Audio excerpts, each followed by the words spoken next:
শুরু করিতেছি মহান আল্লাহ পাকের নামে, যিনি পরম করুণাময় ও অত্যন্ত দয়ালু। সুপ্রিয় শিক্ষার্থী ভাই বোনেরা, যে যেখান থেকে আমাদের এই ভিডিও দেখছেন বা শুনছেন, সবাইকে স্বাগত জানাচ্ছি।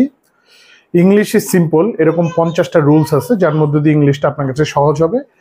ইংলিশ ইজ সিম্পলের রুল নাম্বার 1-এ আপনাদের সবাইকে স্বাগত জানাচ্ছি। এখানে দেখেন 3টা শব্দ আমরা লিখেছি। নলেজ, উচ্চারণগুলো আপনি জানেন, নাইট, নি। তাহলে দেখেন এখানে কে শব্দটা কিন্তু বাদ হয়ে উচ্চারিত হচ্ছে। নলেজ, নাইট, নি। নি মানে হাঁটু। তারপরে দেখেন কে শব্দটা বাদ হচ্ছে। তাহলে এখানে 2টা নিয়ম মাথায় রাখলে এইগুলো, এই ধরনের শব্দগুলো সব আপনি লিখতে পারবেন। এক হচ্ছে কোন শব্দের শুরুতে যদি কে এবং এন থাকে তাহলে সেই শব্দের উচ্চারণটা ন দিয়ে শুরু হবে, এই জন্য এটা নলেজ হয়েছে।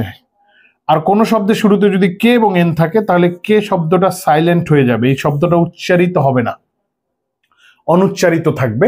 এই জন্য নলেজ কে বাদ দিয়ে নয়ের উচ্চারণ হয়েছে, নাইট কে বাদ দিয়ে নয়ের উচ্চারণ হয়েছে, নি কে বাদ দিয়ে নয়ের উচ্চারণ হয়েছে।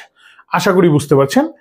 এই ধরনের আর কি কি শব্দ আছে কমেন্ট বক্সে লিখেন, আমরা দেখতে চাই আপনারা ভিডিওটা কতটুকু বুঝতে পেরেছেন। ধন্যবাদ সকলকে। আসসালামু আলাইকুম।